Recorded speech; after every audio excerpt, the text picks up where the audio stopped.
gabi, sir. Ang gabi. Salamat guys You're welcome. pag-anhi. Thank you po sa pag-invite. So si Hopia di ay usa ni siya akong gitan-aw nga kana gyud kung tanaw nimo siya externally man jud na una makita jud nga artist gud siya tanawon. Okay. Mura ni siya kung magtan-aw kong Raga Marv sa una, kita ko magtan-aw kong Hersley. Si Hopia na po yung nana nga aura ba? Ambot kung sakto ba ko? Okay ra kay mo kung gikumpara ng mga idol po nako so it's an honor. It's an honor. Bitaw to be honest, murag kung magtan-aw ko nimo makaingon jud ko artist gyud ning tawhanan ni. Kay di ba for as far as I know, mukanta ka, masayaw ka, moarte pud ka. Dula pa ko kalayo sa Fire dance. pero tinuod na fire dance ko sa. Wow, multi-talented bud ning.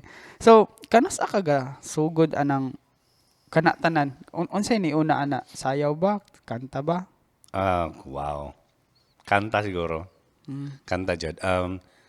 Kumbaga I do singing, theater, a little bit of movement. Di man jud ko matawag ni mong dancer kay maulaw tas akong mga dancer nga friends. Dancerist. Sila wow ni claim. Dagan ra ba sila manghinawayon ra ba akong mga amigo. Shout out mga amigo. Shout out ninyo. Kuan, mostly singing, dance, theater, writing, unana. But I think I started with singing good. And then i-follow na ang theater. Yeah, so more singing jud ang nauna. Singing was this childhood pa sugod? Kuan. Sa church maguguna nagdako. So kanang anak tag pastor. Left and right pa jud ko kaya kung magpapa man ang pastor. So jud ko choice, di ba? Yeah, and they both are singers. So kami sa akong magulang, 1 year pud among gap sa akong brother who is also a musician. So God budako jud mig duet kana betang blending nga kami rang duwa. So yes, as early as 6 or 5 ana kasugod na mig siguro kasugod mig blending mga 6 ko 7 siya inguna nakabalo nami. We understand the harmony by ear nangana. So Medyo unfair na no basta yung musikero yung mga magpapadaan. naagi siya advantage. Dili gid na malimod nagi advantage because the early influence, the early exposure, the environment na mumatay gyud sa imong development as early as kana sa imong childhood. What does it feel like kana ganing kay ako ang pamilya nako di jud tigkanta. Nairisa na akong sister tigkanta pero dili po siya matawag nga singer, tigkanta ra siya. Ako kanta ko sa banyo ra po jud. Unsay kuan anang gatubo ka sa household gani nga puno og singers, kabalog music? In my case, because sa church jud ko gadako, it's a mix of kanang gina-encourage jud me because blessing man siya. Kanang ginatawag. It's a blessing, so you have to offer your talent to God, and so there's fulfillment, there's fun, and people will kanang makadungog sila nimo, ma-appreciate sila yung nana. But also at the same time, kapoy siya because it at some point it has become a responsibility. Yes. Nga murag kuan nga kanang ug walay mo kanta ng Domingo ikaw na mo kanta. So like every Sunday if the offertory singer is not there, God, bata pa ko 7, 8, murag it's my responsibility as the son of the pastor to take over. Murag na ba so as sa imong question nga kanang unsa bay feeling anang gadako ka nga kuan singer ka, it's fun but at the same time moabot sa point nga responsibilidad na siya, so kapoy na. And especially when I started joining competitions ingonana, so murag at first di ko ganahan but at some point na mura na pug ko ma-addict to the thrill, to the kind of competition. So it definitely was a big part of my childhood. Especially when you are winning, no, maka-addict ng kadaugan. Kausara jud ko ni daog kaduha di ay. No, it's fun because I have tried really failing, katay ko third, second, first. So and it was funny because the bigger the competition became, the nagkadako pud ang ako ang rank. So barangay third ra ko, so town wise, town level, second papagabot nag province wise naka first ko. So murag lingaw po siya. So na po siya iyang mga kuan po as a child, no, learning to adjust to competitions ingonana. So amo ka ng third winner no. Well, kanila lang So, kung ano ta. let's talk about influences.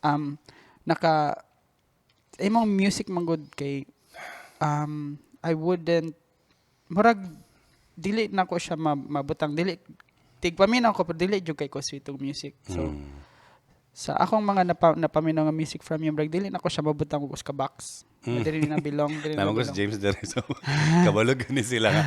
If you ask me, like, unsa imong genre, medyo lisod yun siya. Define? But yeah, you're right, actually. Yeah, so you're asking about my own influences, no? If makadungog ka sa akong upcoming nga mga songs, kaya mo release the game this year, fingers crossed. Hey. Kuan gid siya, murag lahi na po siya nga sound. Bago raman minaminaw sa akong EP no nga very acoustic, very traditional Filipino guitar, Bisaya nga guitar, and yun na. So, ang next na ko nga i-release na po is very upbeat R&B, soulful nga. Usapot sa akong strongest and biggest influence. So, anadjug ko kanabitang naabot ko sa point nga I don't judge genres anymore. Nga I enjoy a certain part of each genre. So na ko'y mga, syempre na ko'y mga biases, na ko'y favorites, good. Pero at some point, I listen to metal, I listen to country. Ang country, dugay na ko na siya na tulon. Kaya parang ako sa country is, the America and their, the cowboys. Mo na itong impression ba?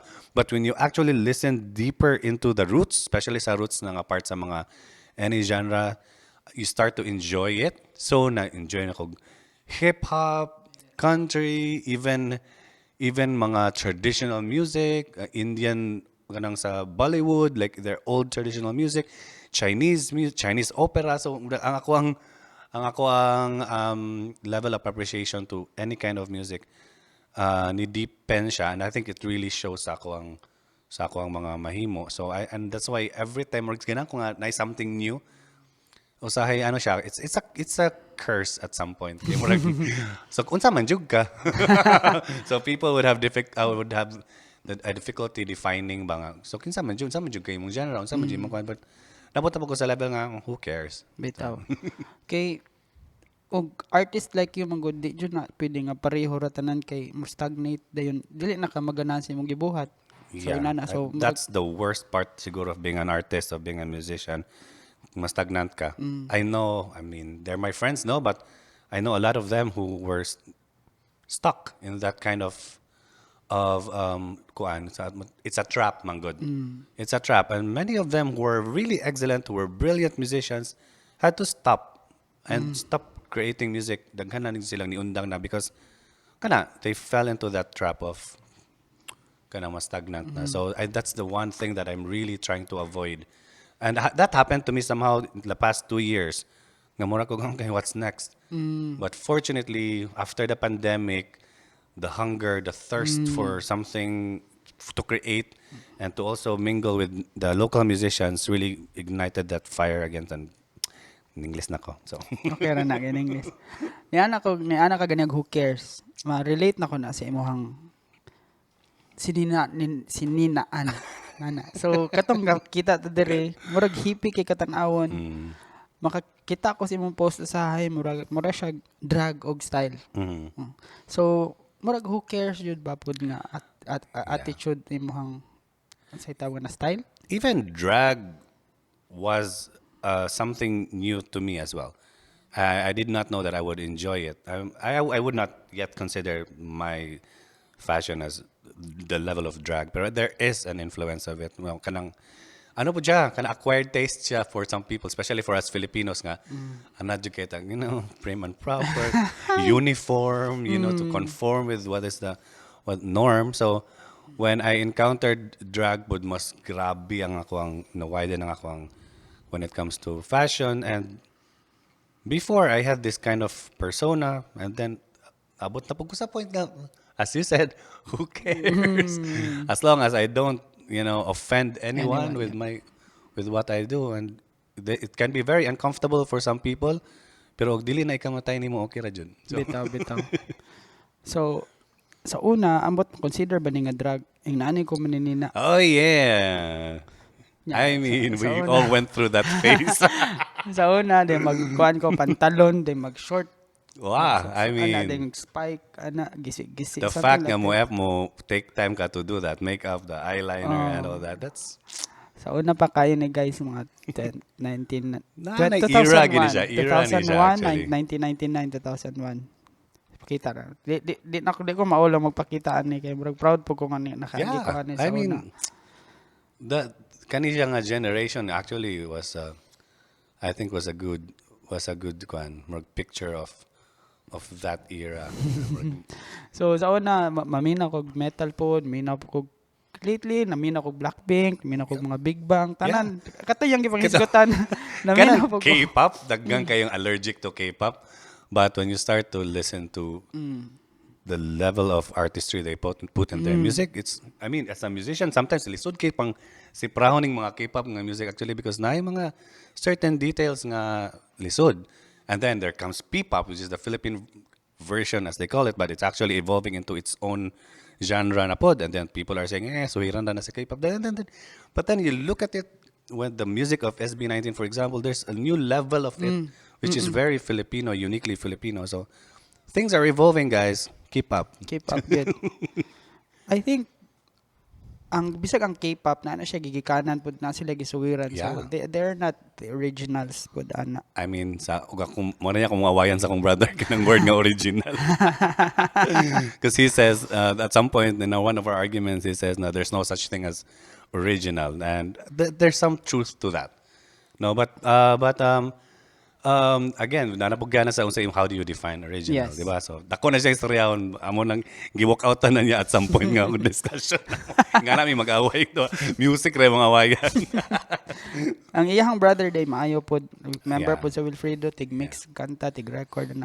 Yeah. Pero growing up in that household since manganta man mo tanan naabay certain kana ganing lugar kung asa jud ka usually tig kanta kung sahay magod ang uban nas kusina mo kanta nas kuranan mo kanta at tambayanan sort of.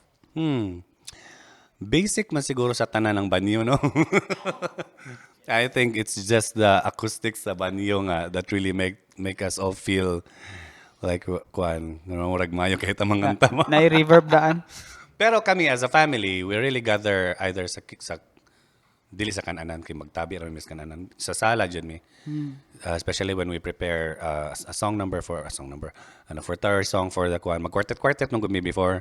So elementary pa ko, my nanami tasking, so I'm usually the soprano, my mom does the alto. So sa bata pa ko kay boy soprano man ko before. So my brother plays the guitar, so magingon na blending na mo. So lagi mi sa sala mostly. Yeah, so that's my picture of my family together.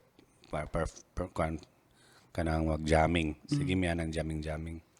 Sa imo bang music ron na ay influence ang family? Kusog kayo. My family, my family. My parents, for example, really exposed me to artists like Joey Ayala, Gary Granada. I first encountered these artists kaning buklod sila, what's his name? Oh my God, patyon ko niyan eh. Si Noel Cabangon. Kana Ako na mentor. maayo. So, these three people had really strong influence in my writing, specifically. Sa ako ang the way I write my poetry. Kani silang tulo really strongly influenced me. And I encountered them through the church. Sa ako ang parents, they really exposed me to them. And, it so happened that eventually I met these people in person, and eventually they became some of my mentors. So grabe siya nga evolution, and I thank my parents for that. Not all kids of my generation during that time, early 90s, late 90s, were exposed to their music. No, so if had I been born in a different family, I would have not met this artist. So kana strong kayo influence ako. Sabot akong brother. Akong brother is the how would I say this? Mas advanced in terms of pop music sa ako during the early 90s, age reveal naman eh. So so mas advanced siya nako, so siya ang magdala nako mo ni bagong kanta mo ni mga song hits. Hirap pa man tano. So siya ginang palit og song hits. So siya ang mag-update nako every time. Yeah. So it's really within the family. My uncles are also musicians, so yeah. So magsige video kiss inyo. Ay, videoke is is a requirement. Every reunion na mo every year sa among family, dili pwede walay video okay. And most of my cousins are singers, so if mulabay ka sa among lugar pag mag-video game during reunion, nadyo manghunong usay mananaw ra jud. Gabata jud ko nga katupad yung VHS nga video kay. My uncle from Davao magpadala ra siya namog mga tape. Lain-lain horror and nadyo na yung video kay nga mga kon. So I remember we had this yellow VHS before. Ang cover niya yellow. Nga naragid dito to mga dito ba? mga kuledes, mga Apo Hiking Society. So I was exposed to these songs because of kanang sa video kay yun. Napit tayo maglalis mo kinsa mo gunis mic. Ay, sige. Gawas na mag-away sa akong magulang sa family computer. Apil pa ng microphone. But my parents were very encouraging, specifically. Gina-encourage yun mi nga, mukanta. So, di rami nila ilogan. Kami rang duwa sa kumulang. Pero wala mo kapor magbanda ni Juni, no? Actually, we were sa the same band sa Hopia. I think, wait, ha? First, may nagkakuyog. Kami man I would always credit my experience in songwriting with my brother, because I did not play instrument until I was after college. So dili gyud ko gahi kay ko ulo, di ko mo learn og instrument because I was very dependent on him. He's an excellent guitar player, so I just go to him and ingnon ako siya nga nakoy kantahin mo chords. Ana mo ang ngana mong relationship. So I'll go to him and sing my song in a cappella. O maglanat na siya sa akong gusto niya. Guwan pa jud kay ko nga di na mao. Mo na pa jud ko.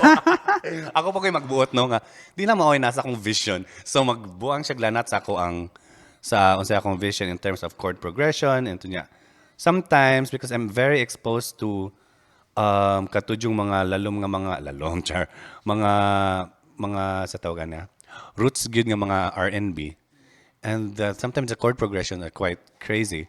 So, until such time nga magets na niya ako ang akong vocabulary.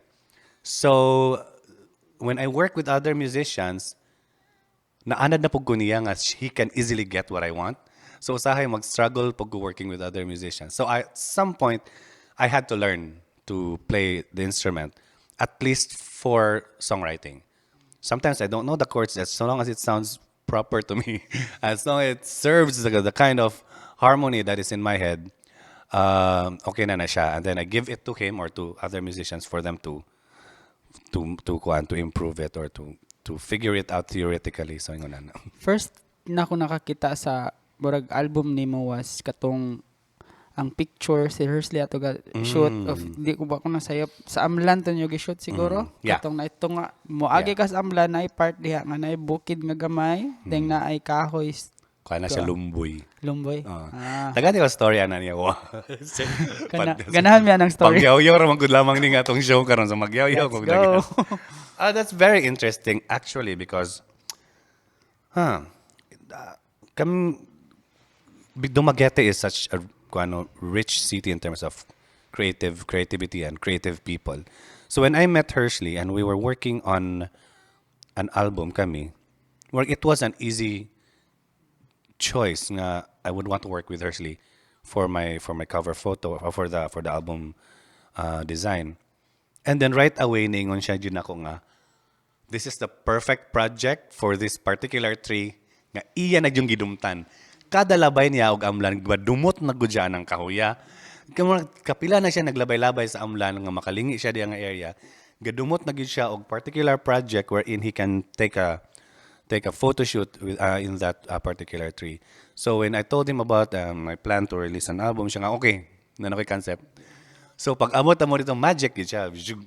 And it was not even planned. I realized later on nga there was a resemblance to that album cover sa one of my favorite albums ni Jack Johnson. One of the only original albums nga ko yung ginapalit kay mahal man kayong album sa Liplaza sa una, no? So mahal kayong ang CD before. So talag sa radyo ta makapalit. So usad yun sa mga original albums na akong ipalit ni Jack Johnson. Sis katong In Between Dreams yat ang ngalan sa album. Katong yellow ang cover nga naa siya sa Under the Tree. Then dito na ako realize mga pila ka years later nga naa siya resemblance. And I think it was a really good picture and also a good ano po, of my influences po, because Jack Johnson as an artist has really influenced me as well. So, wala. And then it was a dream for us both, no? It was a dream for me to come up with an album. It was his dream, si Hershey, I mean, it was his dream to have a photo shoot in that particular tree, and then it just happened, no? Murag, kumbaga, nag-abot lagi siya. Nag-abot. Stars aligned. Oh, anak ka naman. Mo na siya, girl. Mo na siya. So making a song usually in the past kay di man dyan na to makuan. In the past mga pila ka kung makahatag ra kag kuan pila ka Estimate.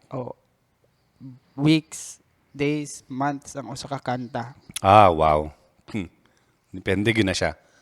Most of the time, when I write a song, it's less than an hour. Mahimo na nako na siya. But there are songs nga taman ra jud chorus, and then mahuman ako siya in 4 years, 5 years. So depende yun siya. Depende po na siya if it's for myself or if it's commissioned. Commissioned works normally, that's where your the term is professionalism will come out, because when you're commissioned to write a song, for example, NCCA, the National Culture for Commission, National Commission for Culture and the Arts would say nga, we need a song for this particular project in 2 weeks, 3 weeks. Di na ka mulong pa, magulat sa kog inspiration, magulat sa kog emotion, feelings. No? You cannot do that. No, when once an organization or a company would ask you to write a song, you have to produce. But if it's a song for myself, or for personal nga consumption jud ang term, for personal nga kuan nga mga creativity, normally if makita ko og inspiration, sakay kog bus, makita kog signboard nga na something witty, and then I can write a song from that. So sulat ko sa akong notebook, sa akong cellphone or whatever, pag uli sa balay, di yun less than an hour mahumanan ako na siya. But I also learned when I joined workshops na trainings that there's this term of task kaya akong answer, no? Kasi ano kayo mong question, di Okay ba? Roy. Podcast man eh. Let's go. Task kaya akong answer, niyo mabala kayong question. Kuan, I learned from my mentors to also not to fall in love easily with your own work. Kana bang may kung alam kaya kung feeling ka kaning kantahan, and 2 years or 2 weeks, 1 month later makarealize ka nga dili man di ay. So, excuse me. Dagang mga artists nga mahulog ang nga trap nga di sila ka edit. They cannot edit their own work because they fall in love easily with what they have created. So, once the editing is part of, as you asked, as imong question nga, how long would it take? Is part of that kuan kanang time nga imong igahin. That's the time nga mutaas gid siya. Mudugay siya because sometimes, like for that particular song nga akong gisulat sa van nga ga Marshall ko ni Rico Blanco. Nai-event sa basta katong nag-appeal mi og camp niya si Rico Blanco ang ilahang mentor niya. Ako ilang Marshall. Kasulat ko sa likod sa van samtang ga-lecture siya. Wag ko'y labot nila gasulat ra ko. And then I wrote that lyrics, and then it turned into a full song arranged 4 or 5 years later. So na mga inguna nga mga songs nga thankfully ako ra yung nakip. Nga na ba. So siguro tip na ko sa mga beginning songwriters is we can throw away things that would not matter to us, but as much as possible keep them, at least put them in a library, because who knows, 10 years later, 20 years later, you can find a single word or a line from that particular old written song and turn it into a new song, no? Based on how you feel at the moment. So ay labay. Out of all the songs that you've made, asay pinaka kanang Muna pinakalisod nga. best siguro nimo nga kuan. Best. Kanang without considering anyone else but yourself. Myself, okay. Wow. Lisuras mangutana. Siguro. Uploaded ni sa YouTube. Murag wala. Sa imuhang Facebook, Wala sa YouTube. Murag nasa Spotify. Spotify. Siguro dahil tayo'y bata. Uy, interesting lagi ning kuan. Yeah, it's a song from... Actually, only very few people know this song. And this is a song magod nga kanang jamming ni namo sa akong brother. I remember this song that nami sa rooftop sa among balay sa Lopezaina, and then we were jamming, and we created this song, and it's in Tagalog, surprisingly, because I have very few Tagalog songs, and siguro I like it because musically I know nga haguan sa akong magulang. This is one of the songs nga gilanat ko niya. This is my melody, pangitaan ni. And then he came up with a chord progression that is really, how would I describe it? It's pinag-isipan kana siya, and it turned out really well, I think. Sige daw. Sa tuno ani sugudan ni.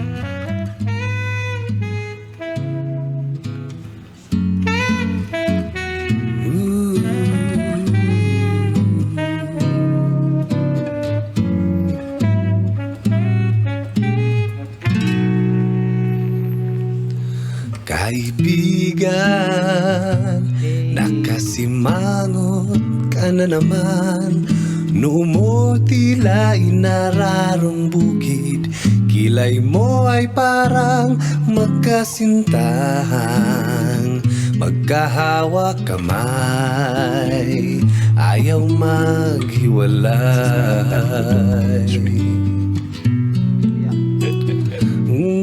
Kaibigan, labis bang nabibigatan ang iyong damdamin, nagabundok ang suliraning pasan-pasan.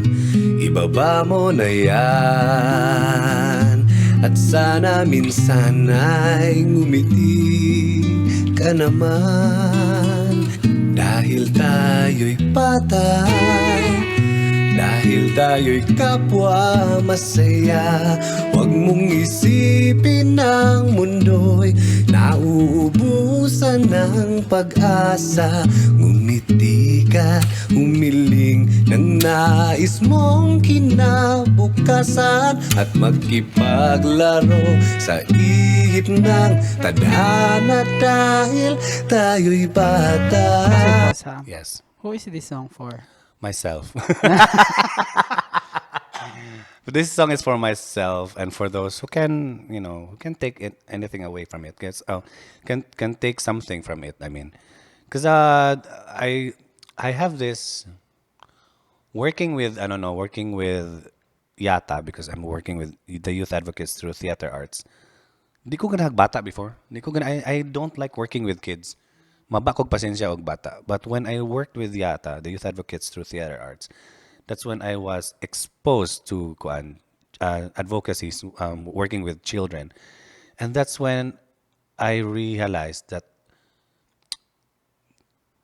ang bata, being childish is different from being childlike. Kana siya, no? I want so that's something that I always remind myself, no nga.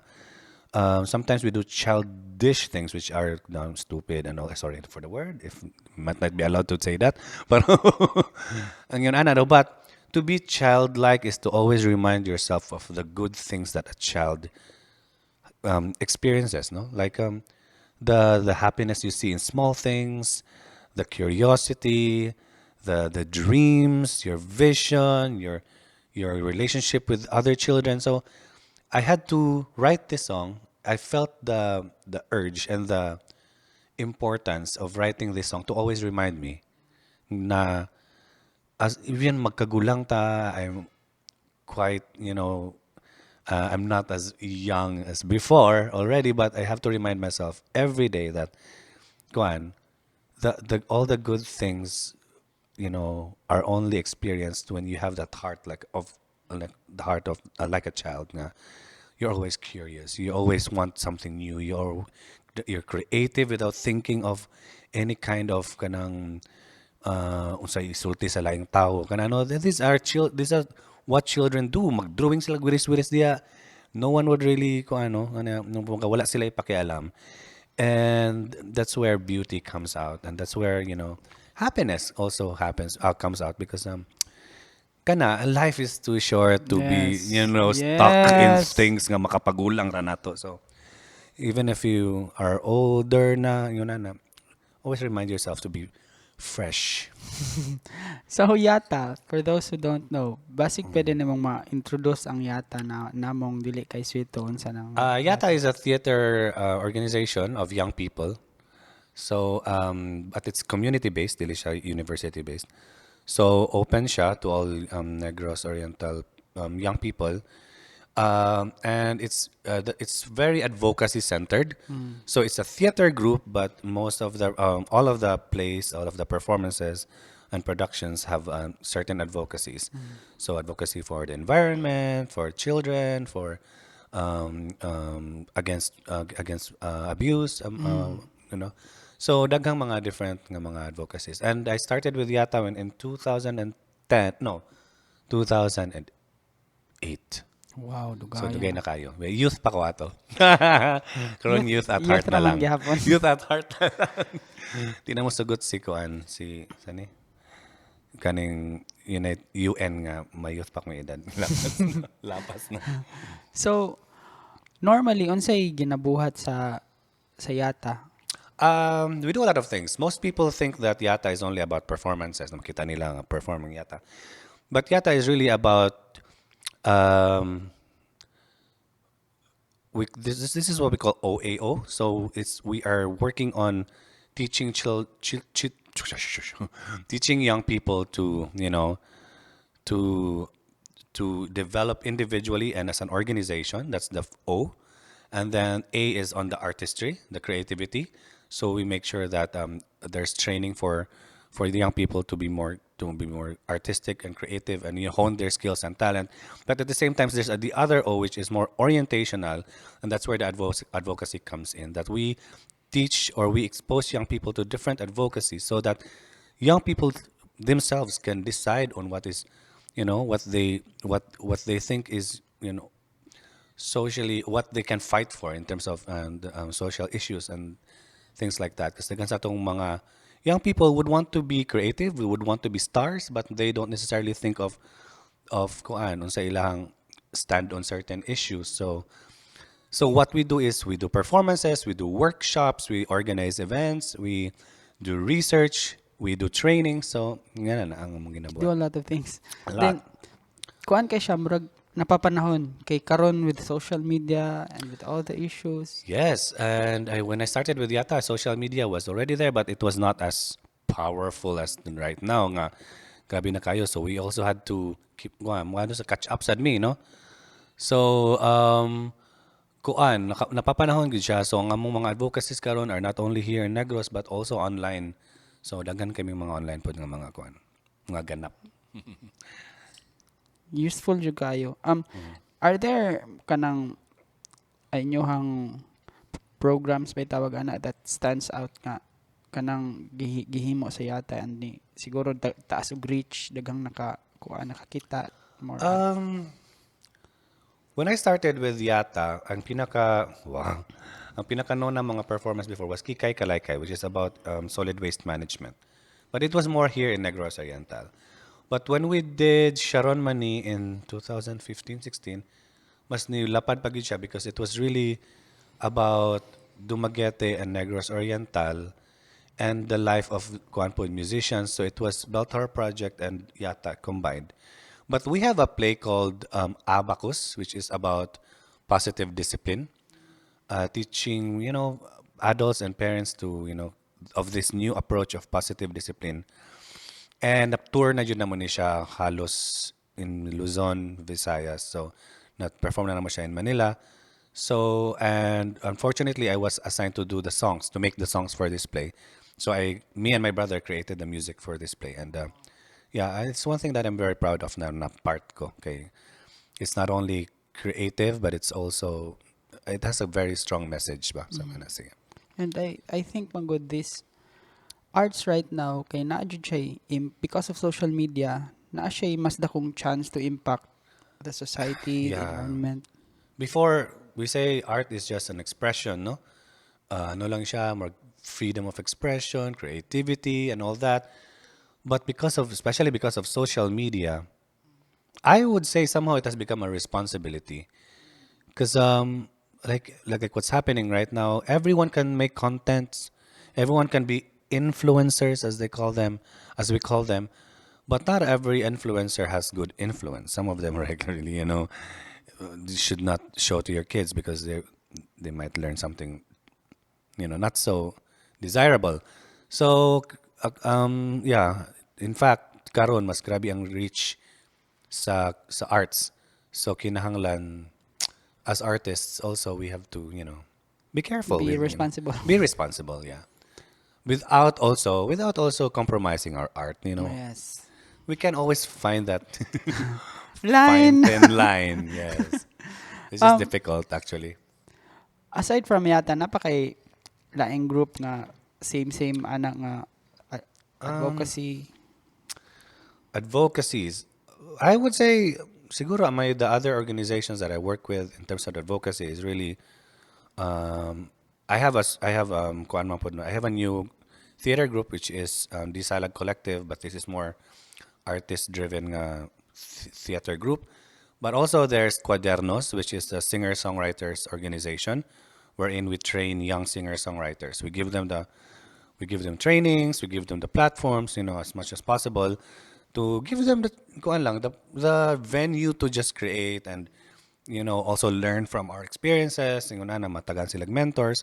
And of course there's Bell Tower Project, which is I would say one of my biggest advocacies because this is really this is not just about creativity, but this is really creating a community in Negros Oriental particularly. So, and hopefully outside po sa Negros Oriental. And I think that is something that I'm very proud of that we are doing, but we're still kon pa pod ano pa pod ba?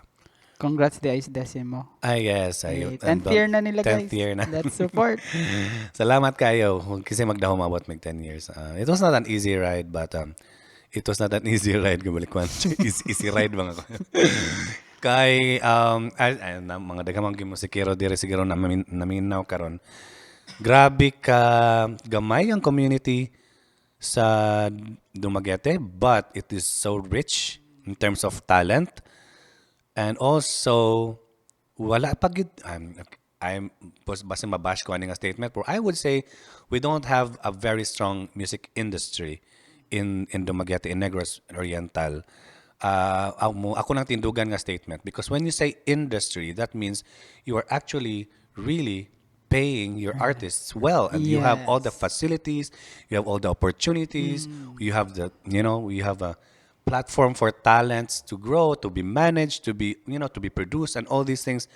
We are starting. And I think without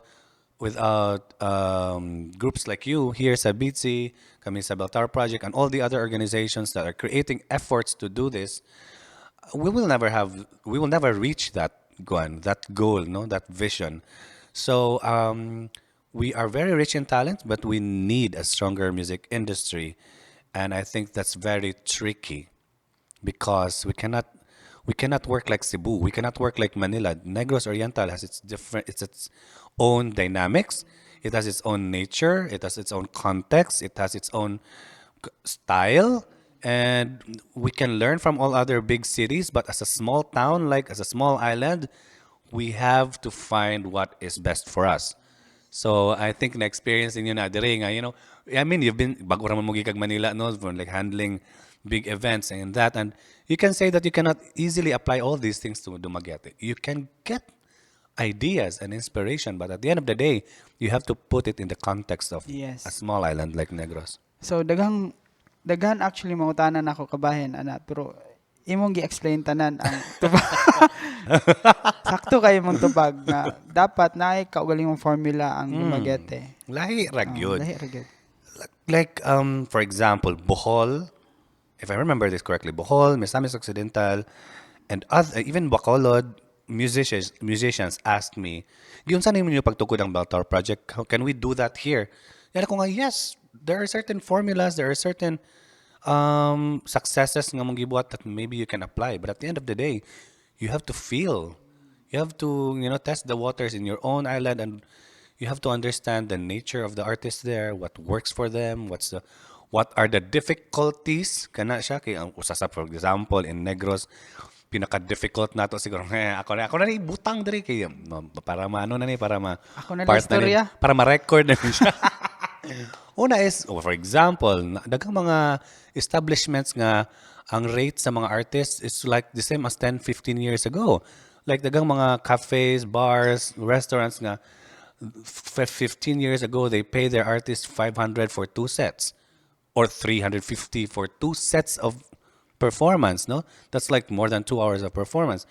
And then 10 years, 15 years later, and karon 2023, it's the same.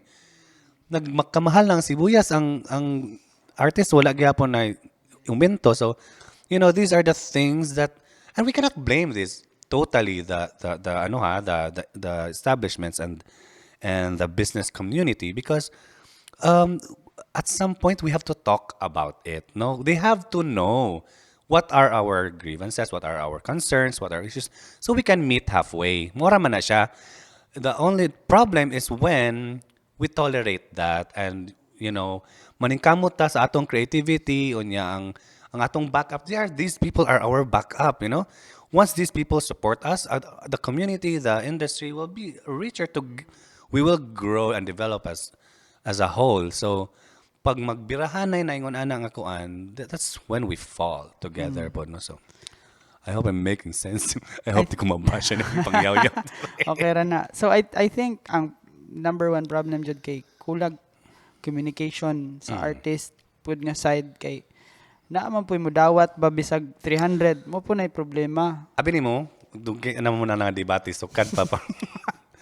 Pagsugod pa siguro sa Bell Tower Project, usa na sa mga 10 years ago na niya, usa na sa mga pinaka-issue gyud kana adigal issue. Pinaka-concern kanang mudawat ra man pud sila so okay ra. And I also, as I said ganina, di po na ko ma-blame ang mga artists. No, we cannot blame them for doing that because daghan nato ang nagsalig ra gyud og gigs. Daghan sa mga artists nga og wala sila gig, wala gyud sila makaon, wala gyud sila panghatag silang family and mas may gani sila kinaningkamot yun sila diha. But we have to communicate yung naminaw ang mga masikiro na kodrekor. I have to communicate to everyone that you are not being blamed for doing that. But we have to say that is a concern because mahimo pod siya nga maanad ba ang mga ang business community of that. So I think if we fight for ourselves a little bit and you join you join the dialogue, the conversation, the discussion, usa man pod siguro sila sa mabulahan, no? If the establishment would agree nga dapat na ta mo increase, kinsa may mabulahan na sila man pod, di ba? Yeah, because honestly kami nga mga, for example, kami nga gahimo jug mga originals, di man mi paborito sa mga establishment. Like no hotels really would get us to except siguro if mabot na ka sa level sa Wilfrido, Enchi, all these bands nga their originals are out there and all the establishments would really look for them because they are making a noise in the industry. But for us nga mga dili pa ingon ana ka sikat in terms of original music, no establishments would really, ari diri tukar aron makakwarta mi. No, they would really look for those who are playing what's in today, the party bands and all that. And I have nothing against that. It's to each his own. Lain-lain man taog, lain-lain taog audience nga gi-cater, no? I mean, I cannot do party. I have so high respect for party bands because I cannot do what they do. And magsipra ka kanta in 1 week and to have a full set of that's another level of skill, So and they have their own audience, they have their own one, but at the end of the day, as a community of musicians, we have to understand that we have to grow together, and we have to let all these the business sector also understand that our craft also kanang na-value kana ba and kanang kinahanglan pud sila mo adjust, no? Okay. Yes. Listen, palit ka sa string sa gitara ron, mahal na kay kumpara 10 years ago. So that is a single thing that you can compare it ba nga. Nagmahal na ang palito ni palit kog bago lang gitara. Gingnan ko sa akong mga matag 5,000 ra man ang gitara, palit gitara to pagpalit ako.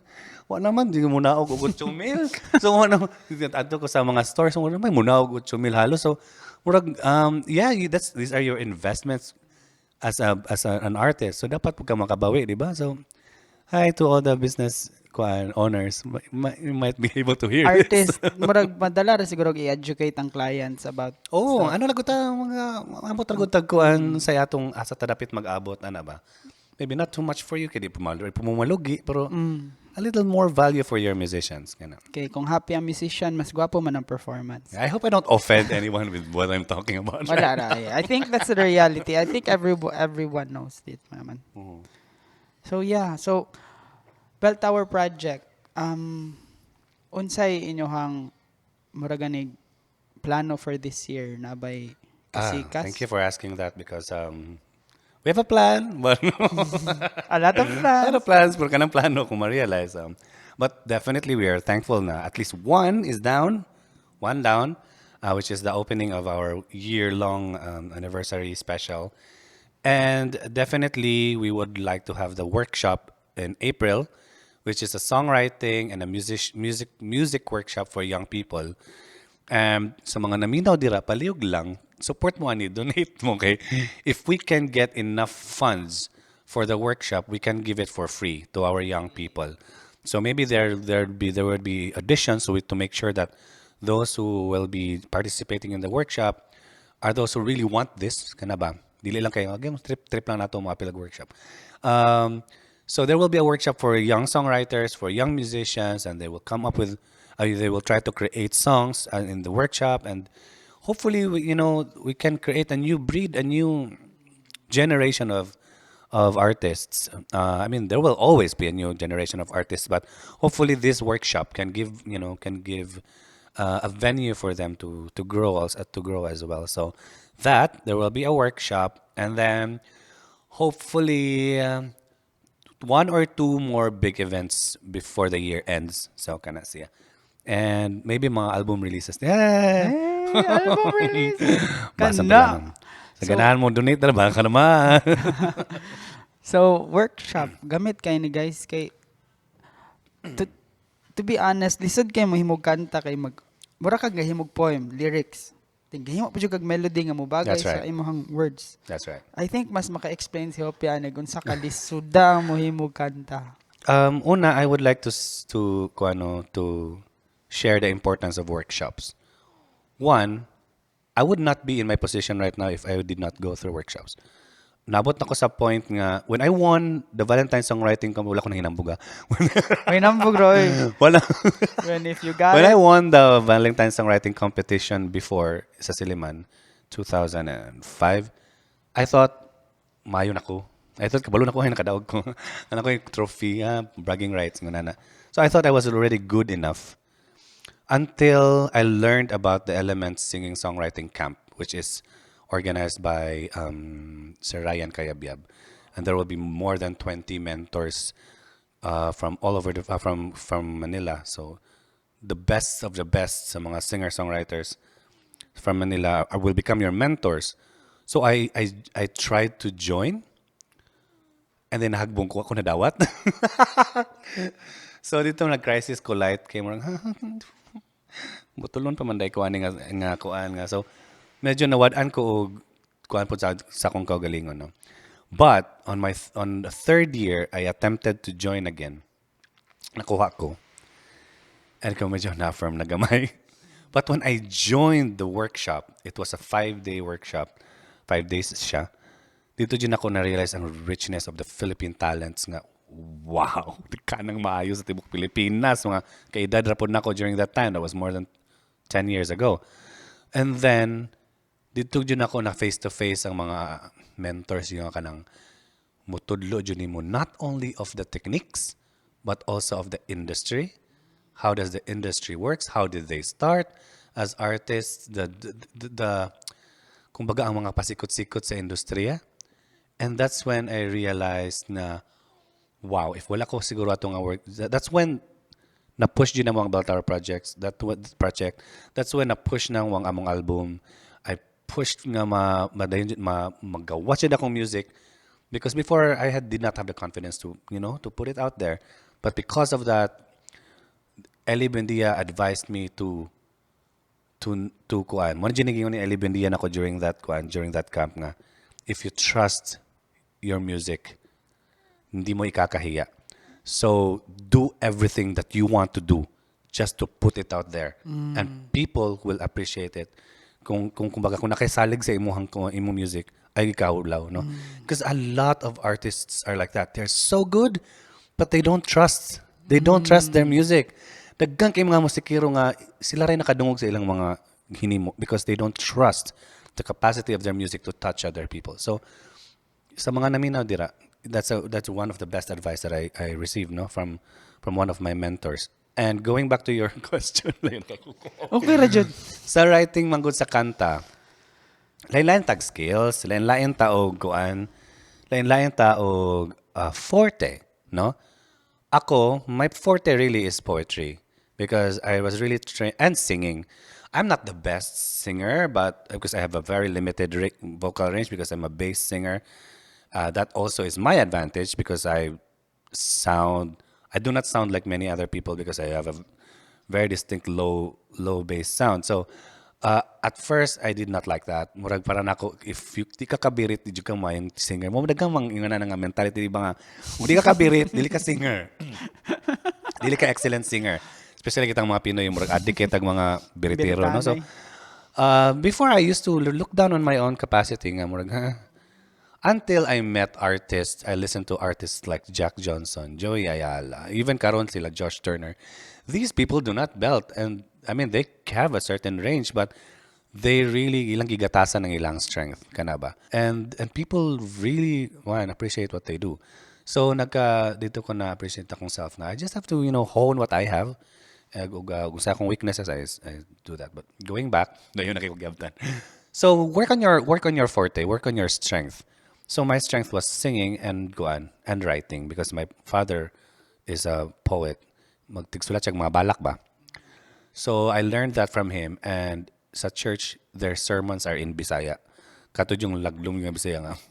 So gabata ko nga gabasa kog Biblia from beginning to end nga Bisaya jud. So my vocabulary in Cebuano is really from the Bible. Ooh. Praise the Lord. So Praise the Lord. amen. So that's really my exposure to the language. So people would say nga karaan kay kag Bisaya oy murag kag kinaraan kay mga I mean what can I do? That's my exposure, no? So again, going back to the songwriting process, that was my strength. So what I do is I write the lyrics, I create a melody that would match the lyrics, and then later na jud ang arrangement and chord progression because that is my strength. However, other musicians that I know are more instrumentalists, like sila Chelsea Don, even my brother, and all these other they are guitar players, they are keyboardists, they have a very strong instrument skill. So many of them start with a chord progression, they start with a melody, they start with a riff, they start with a rhythm, no? So kanya-kanya ra gyud na. Kuha na ni siya guys, sample na ni sa atong workshop. So mga apel mo sa workshop, this is a sample of what you're gonna learn there. So when you say lisod siya when you don't know where to start. And lisod siya when you compare your own process to other artists.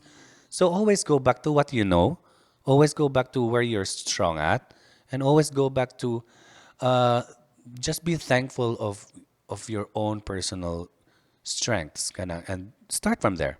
Kana siya. Ambot mo ba ito mong pangutana? Mo to akong pangutana taas kay tubagbat mo to akong pangutana. Sa karon nga generation, would you say nga daghan nga pare-pareho nimo nga kana ganing musulat mo muhimo jud kanta on their own, or nagkagamay ba mo o nagkadaghan ba na imong Wow, that's a good question because Dissimo, for example, was a testament to the evolution of the local music in particular. Because if sa mga nakatanaw sa Decimo, because I know you were very busy that time, it was composed of 4 of us from the original album. So kami, Hopia, ang Trigger Gypsies, Chocolate Vision. The upat na mo is from 10 years ago. So when we started. And then some of the performers that night were, for example, Chelsea started like 3-4 years ago, 4 or 5 years ago.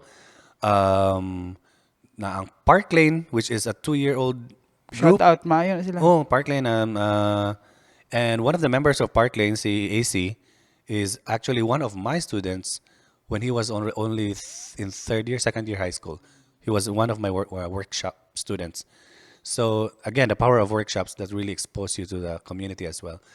So, and then during the pre-show, there were also new artists nga wala pa jud sila, wala pa sila ilang platform, wala pa jud. So, and then we saw the richness of the music, how also the music evolved, the ilang style lahi na karon.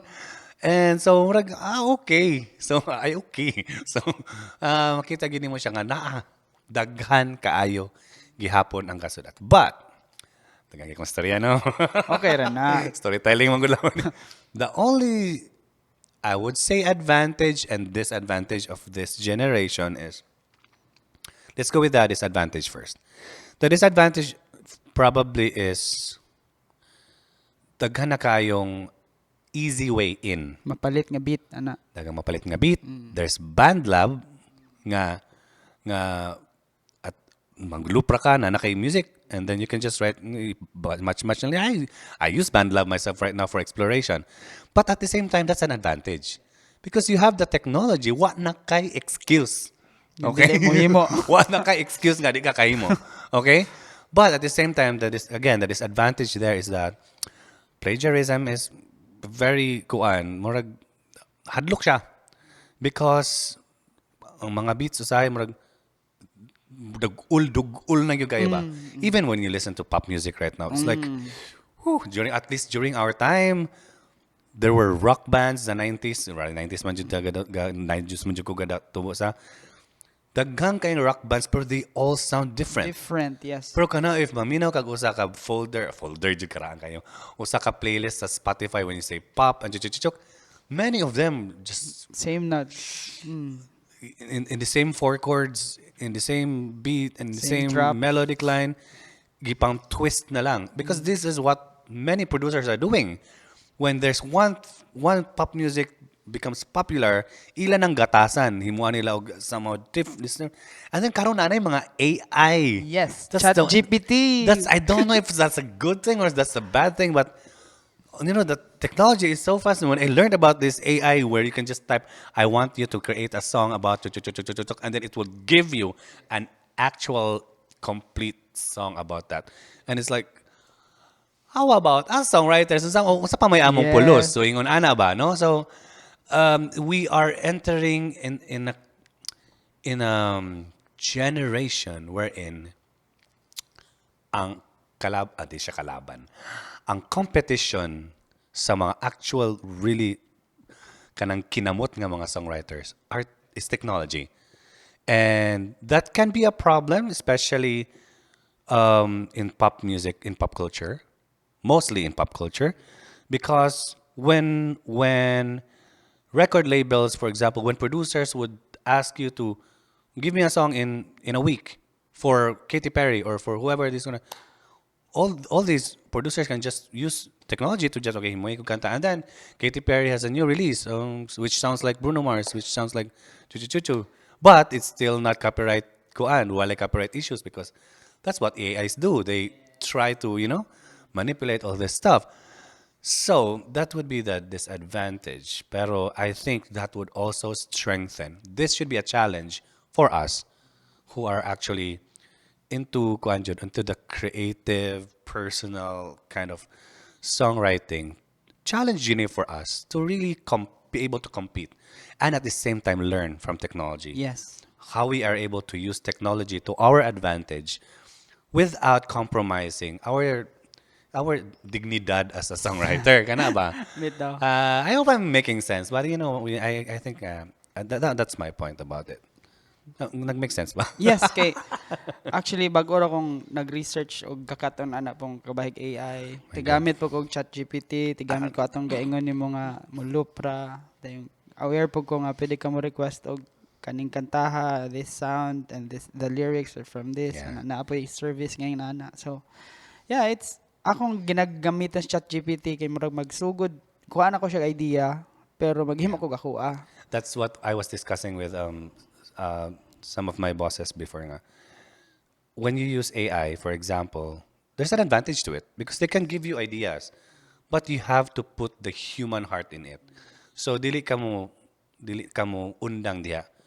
Let them give you the idea, and then as a human brain and as a human heart, you still have to put your own personal human twist to it.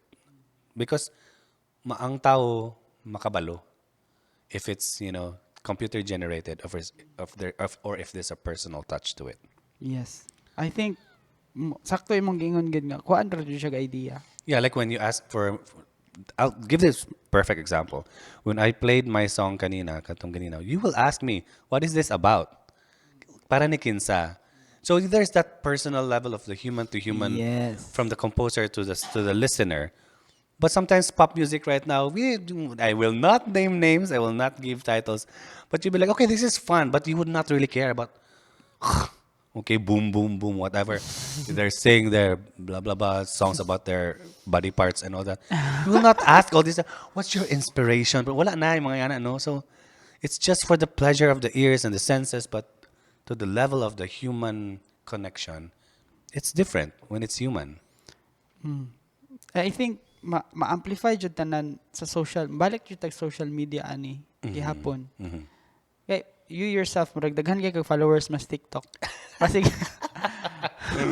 Wasag after ani nga podcast mo, half na lang sila. dili pa dai. Joke lang. Daghan kay kog nakuha karon nga podcast to be honest. So, Thank you. so unsay secret nimo atong imong TikTok? Kanang Abat-abat ron. Secret. Actually, dagan kay mangutan na ko ana nga what's say hack? Mo nilang term ron. What's the hack, no? To get more followers.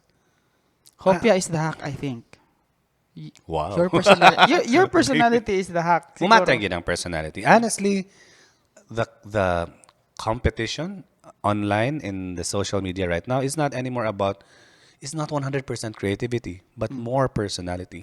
Daghan kay tang mga personalities nga mga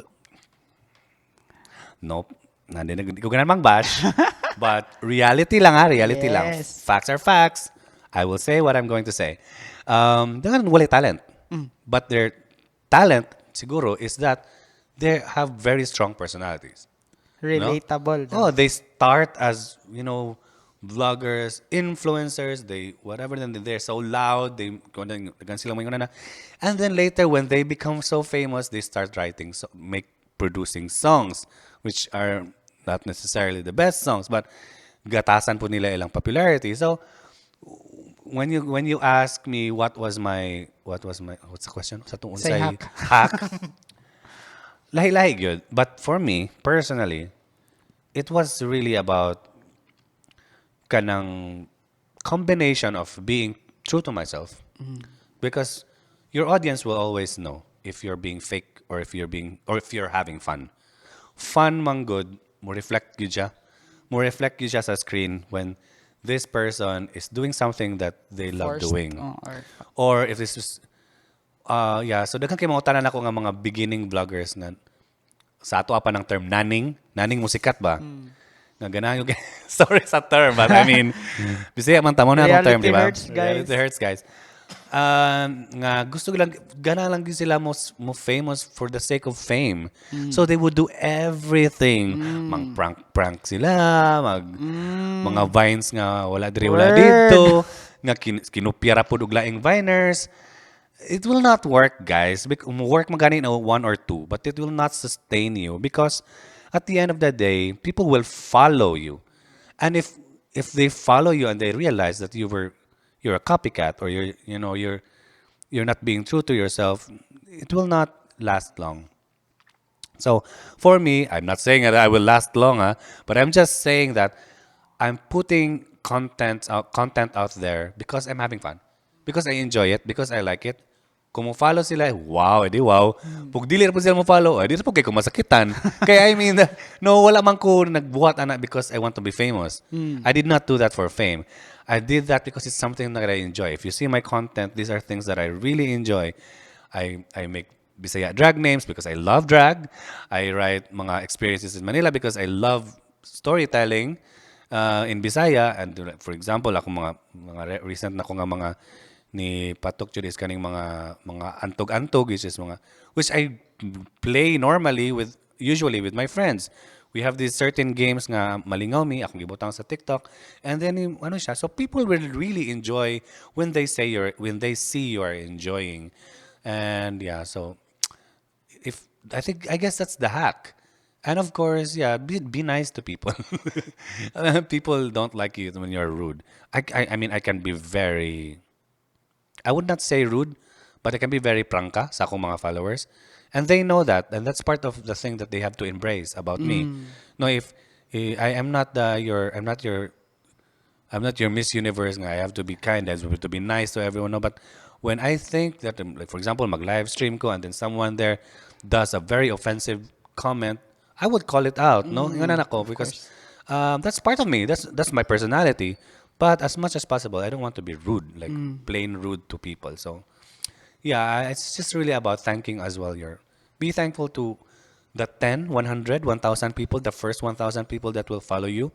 Nurture these people because these are the people that will last long. Yeah. In that sense, kanang lasting long, if you are just copying, I don't think it's sustainable. Okay, mahurot man dyan na imong kopya, mahurot dyan ang ideas nga dili gikan sa imong una-una. Mo siguro niyang term. Don't copy but get inspiration. Yay. Kana siya. Kung sa kuan pa na, walay plagiarism issues.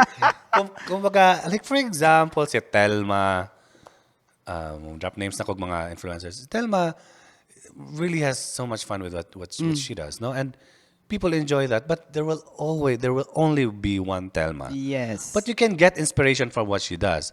She does yung aning. Okay, you can do that maybe, but your own style, Yes, yes. your own local experience, your own local story, your own kana ba? Butang nimo sa imong kaugalingon. So that's how I guess. I mean, so sa term nila na kanang manuhid bitaw ka. It's nawala ko sa word. Baka namang everybody starts, we all start with kanang pagpanuhid. Yes. Sana sa For English. inspiration. Sana sa English. Gawa sa copy. Basta imitation. Imitating no? others. Sometimes we start with imitation, but at the end of the day, if you want to be uniquely you, you have to find your own way. Get inspiration from what you see, what you feel around. Naganay kong gisulti. Kana bang fame nimo sa TikTok? Wala may Wala pa TikTok sa sa una. fame, no? Dili ba? Famous man dyan na. Kana ba imong kuan estado nga nako sa TikTok? Does it help ka na mo saka na kag stage nga since kabalo ka nga or does the stage still give you the stage fright? Kumbaga, or do you become another person when you hold the mic? Siguro if walay pandemic, it would have been different. But I only started using TikTok because of the pandemic. That's the difference, no? So when I went back to stage, when I went back on stage, which is just very recently, katong sa DC mo actually is one of my biggest crowd as a performer, on stage performer. And it was different. There's, of course, di mawala ang stage fright. Because lahi ang online audience, lahi ang live audience. Very different. If live or if online audience, if walay mo katawa, di ka maapektuhan. Kay if walay malingaw sa imong gibuhat, di ka maapektuhan because nobody really knows.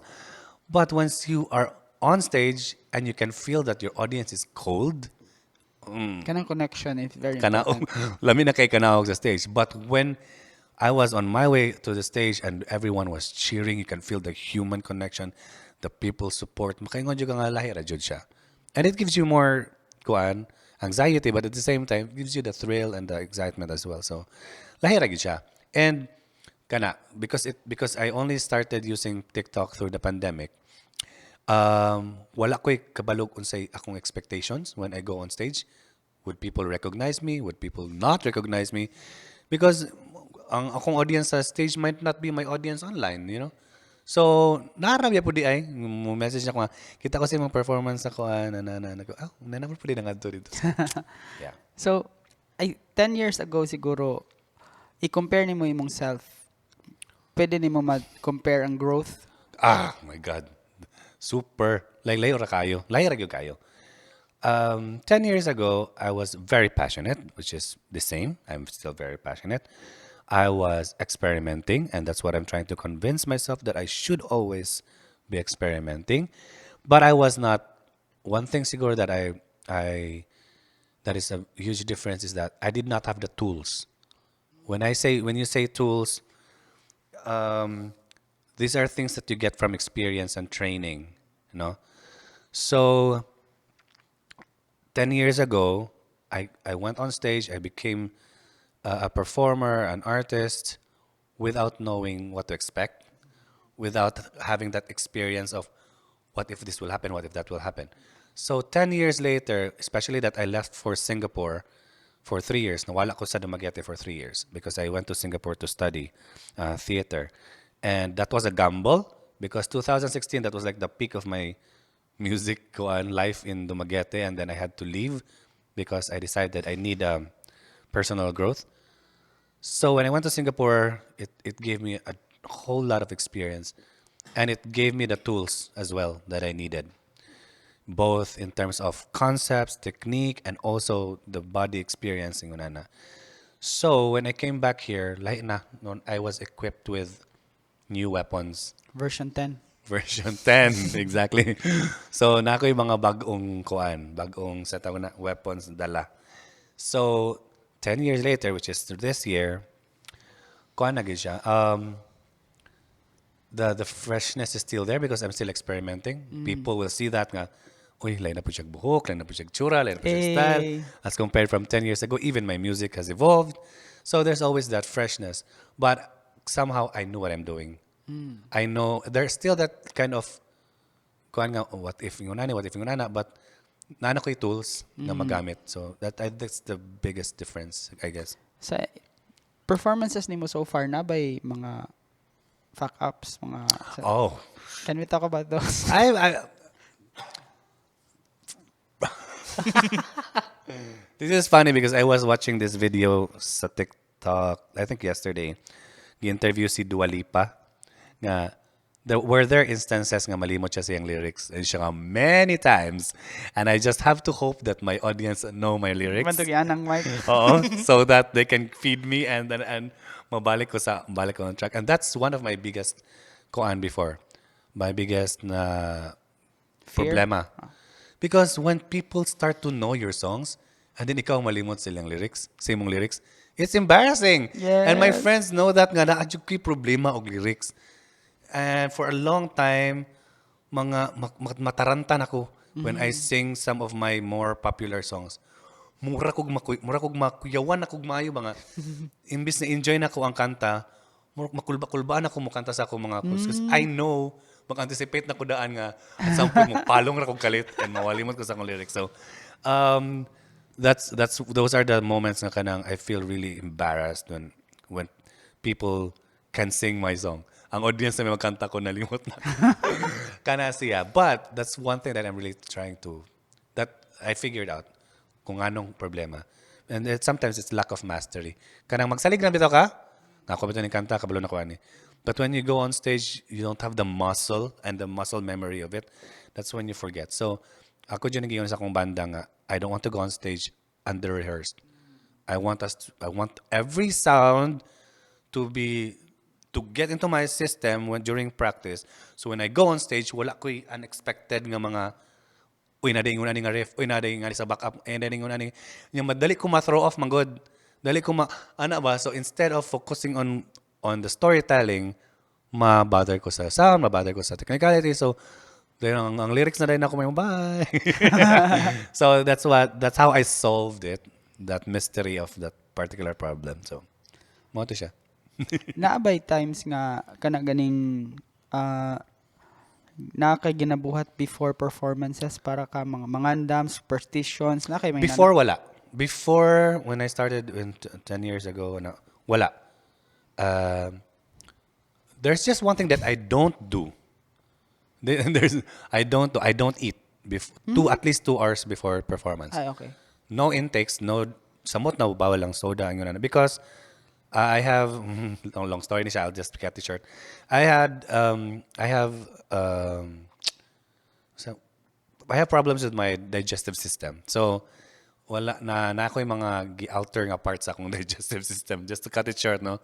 So if mukaon ko before that, there's a tendency nga it's either mo bugwak mo suka ko or sorry sa mga nangaon mo ano ko na yung mga mamalik ng mga elements. Unwanted. So pag makanta ko, di gid ko kakanta. So I always make it sure that at least 1 hour or 2 hours before the performance, di ko makaon. Munang katong sa DC mo last performance, after the show, mura kog makuyaw pa. Kaya wala ko'y kaon. Wala ko'y kaon. Wala na ko na-anticipate ang level of energy nga kung i-exert ba. But karon, I tried to make it a point nga before I go on stage na ako'y certain sa tawag ni routine na anak ko yung mga routine just to really set myself in a certain place of kanang pre-performance. So when I go on stage, wala na ko yung naon-naon. So this is something that I learned from my training in theater sa Singapore, and I'm applying it in my music performances because it helps me as a performer to to condition myself to be in that kind of place. Kanala so na yung mga ginagmay mga ritual. Kinsa kay matawag nimong biggest nimo nga kanang idol? Wow, man ay pinakalisod nga pangutana. Daghan kayo. Oh my God. Can we break it down to like See, break it down. local, genre, is it about music or is it about more writing? Kana tanan ay. Sige. Mang name drop ta. Siguro ang kanang ako na lang sa ako ang music na kanang unsa gyud mugawas every time mo kog kanta. Siguro the strongest influence would have to be katong tulo akong gi-mention ganina. Lisod sila walaon sa ako ang songwriting style. The kind of poetry, the kind of kanang na certain style nga dili ako mawala. Si Joey Ayala, si Noel Cabangon, si Gary Granada, the big three. And then siguro musically, kani may pinakalisod kasi I listen to a lot of music. But kusog kay nga influence na ko ang early 90s nga R&B ug soul. And pero pagka nang gasugod na jud kog seryoso sa akong writing, that's when I listen to more katong songwriters jud like sila kato Jack Johnson akong gi-mention ganina. Jeff Buckley, Amy Winehouse, Corinne Bailey Rae, dinabihan na ko pang mention. Chris Cornell, Jason Mraz. Jason Mraz actually has a really strong influence sa akong writing because parehas strength. Jason Mraz is a really good writer. Like, magbasa ka sa iyang blog, murag lyrics. Daily blog na niya ha. Na siya website before nga, every day ko siya ka-blog. Magbasa ko sa iyang blog, lyrics na manitanan. Masa murag yung unanan siya ba? So, very poetic siya ang yun mo sulat. And ang yung kind of phrasing and the way he makes the melodies, grabe kay siya tatak sa ko. So that's one. Locally, I listen a lot to I followed Kyla, which is an R&B singer, and siguro kompleto ko halos og album niya because She's a good singer, man. she's an excellent singer. She also writes songs, and what's why I followed her because in 2001 walay R&B naay R&B sa Philippines, pero more siya gauna siya bitaw. Kung unsay nauso karon, yan ang gibuhat in 2001. And that was very rare for me during that time. Walay other artists, wala pa silang JR, wala pa ning mga artists sila. Sakto sa? Siya pa lang when she won an award in MTV, siya ang pinakaunang female who had a Moonman. She is only the female artist actually who was a Moonman from the Philippines. And because of that, people I saw nga wala gini siya nga music. And then she paved the way for all other R&B artists. Grabe gid kay ako ang kuan sa R&B. And then she introduced me. When I followed her, si Kyla, that's when I was introduced to Erykah Badu. That's when I was introduced to India Arie. So all the other soul singers now, like sila Ella Fitzgerald, the jazz singers, kasi mo yung mga influences. Gi-follow na ko tanan yung influences. So ni ana sa yung ana ba. And so kana murag yung ana nga ko ang growth as in terms of influences is when I like a certain artists, I follow what they follow. For example, I'm not sure if you know Tracy Teves. Tracy Teves is one of the best guitar players in Dumaguete. And I hope he would play again because medyo nag rest siya karon in terms of performance. But I'm a big fan of the local music scene ever since wala pa ko nag-perform. And I would always follow these people kung ato sila magtukar. So one time I got a chance to talk to him. Di pa mi nga naka-friends before. Kabaga na ko now. Because I really like his music. I asked him, can you give me your koan? Who are you listening to? So that's when he gave me kind of like Janis Joplin, even gave me Amy Winehouse, Corinne Bailey Ray. And that's when I realized, wow, for a rock god like him, he actually listens to all this kind of musicians nga lahi po kayo og range ba.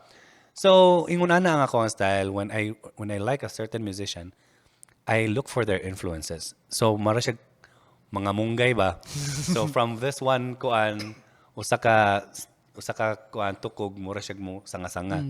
So, mura inguna na nga ako ang kon sumo na daghan kay kog daghan na kayo nasa akong sistema. Puno na kayo. Actually, kulang pa. Daghan pa akong pamina. And recently, I listened to her. HER, si katong half Pinay. Sina silang Daniel Cesar. Even locally, sila Arthur Neri. Like, these are kasi may last akong ipaminaw. Open naman ko sa akong playlist. But yeah, I listen also to the new ones. And advice ako ni sa mga musicians, magkagulang mo, try to catch up yapon sa new music. Because somewhere out there, ang Spotify, di na ko mo kuha nila, di na ko mag-segmentation sa ilang mga platforms kaya mo sikat sila sa mot. Pero kani man gud nga mga platforms, the social media platforms. The disadvantage here is that what they give you is what's in the algorithm, di ba? Kung unsang sikat mo ilang hatag nimo. But somewhere in the deepest of those platforms such as Spotify for example, nadiya pud tong mga walay naminaw for the best of the best. So I think that's the challenge for us karon nga mga listeners, musicians. Don't rely on what's given to you right in front of you. Pangita, pangukay diya. Because that's where I found nga mga artists nga, my God, exist na dahil sila sa 90s. Wala pa ko kabaloan nila. Like, nibalik ng kanta ni Keisha Cole karon nga, love, daghan kayo mga namalik nga mga 90s music karon nga, nikalit na sikat sa Tungkol sa TikTok. sa Spotify nga. Nakara dahil sila dira. Wala ra nakalkalan. Wala pa lang takakalkal. So they're there, guys. Dira na ko, like, before, mabuang kong pangitag, asa ko pangitag music ni Bjork because I love Bjork. I listen to Bjork a lot. So, karon tanang albums yan na Spotify. So, before ko matulog, i-enjoy na ako ng iyang tanang album ang tod makatulog ko so that her music will get into my system. So, nara na sila diha. Pangitaran ninyo. So, out of all these people, nakabantay mangugkog natin kanta rap ni siya, si Little Dicky nga, ni Sweet Shag Body ni Chris Brown. Kay idol Miss Chris Brown ba? Kung papiliyon ti ka ato, or siguro nailain ni mo mahuna-unaan, naaka kay ganahang, murag testingan ra what their day looks like, you would stand siguro mosulod ka silang lawas, something like that. For just a day, kinsa ka hain mga pilihan. Kana. Yeah, I was asked, actually, pangutan ako ng question before, but I think I would choose 3 people, pilian ako. Actually, nagana, mapili na lang ko katong kanang daghan kay kong questions. 1, Michael Jackson. Maybe the second one would be Whitney Houston or si Amy Winehouse. These are 3 of the most controversial. Maybe you're there for the questions. I'm there because I want to understand from their perspective. Especially for Michael Jackson. What he did for the music industry is he served us. He served us, and sometimes because of all the negativities around him, and I'm sure he was not a perfect human being. Of course. Daghang kayo siyang issues, diba, and all that. So, I want to understand where he's coming from. And somehow I can see that in interviews, pero what is actually going on inside? Yes. Kana ba? Because how does he feel when people call him this, call him that? No, because aside from fame, he was really people really kung yung kag-basher lala pa sa basher ang yang when he went through the change sa iyang skin, Skin. on sa iyang gibati ato, and that was a statement during that time. 90s was Of like course. when he changed his color, everyone was like, "What What is the? wrong with you?" So it was a big thing, and people did not understand where he was coming from, all the changes in his face and all that. So I want to understand, unsay, and of course the music, because ang iya musically, I mean, I think that's one Goat. thing. That's one thing that people could never question about Michael Jackson. He's an excellent musician and a performer and singer, and he paved the way for many artists. I mean, who is Justin Timberlake without Michael Jackson? All these many young artists, you know. But I think dapat for me lang ha, ako ra po ni. Dapat bulagon ta nato ng music sa personal life. Actually, lisod because sometimes your music is also a reflection of your personal life. So people sometimes would, amo din ang iyan ang gihimo nga kanta kay ingon ani manguday siya. So na mga na ba nga judgment. Judger. But somehow you're right, no nga. Sabtong we're humans. Ano ba? Yes. When you become a celebrity, I'm not a celebrity, but when you become a celebrity, good, people will really follow and, ila joguan, kung baga, taman sa pinakagamay ni mong gibuhat, microscopic na kayo, ila jong tanawon. So, there's no room for mistakes, there's no room for, F's up. So, kana. So, lisod siya, it's a curse. It's a blessing and a curse at the same time. There are even actors, there are even, like, for example, si Corinne Bailey Ray, which I really follow. Kaya nagkanta sa, "Girl, put your records on." She seems to be the nicest person. She seems to be the coolest, very chill, and yung sound is very nice. And then her husband committed suicide. So people were like, why would a husband of such a woman would commit suicide? So, na-question na po ng iyang kuan, ang iyang, ano ba, so, wala kay kaikyasan.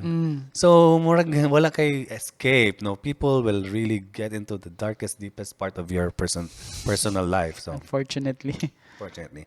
I mean, I myself is, di man ko yan nakasikat, pero people really do that. People will do that. I'm a victim of that as well. So, I'm victim dyan ang name na, but I've experienced that nga. Kanang, pangitaan na dyan kagkuan. Naji mo nga manggawas nga mga comments about yung, huh? Really? Sure po ka. Okay. So, another question kay duha jud akong gina-question sa tanan akong guest. So, kato siya og this one nga kung given the chance kung papilion kag naa kay ma-collaborate dead or alive kinsa ka imong pilion? Siguro karon kung collaborate,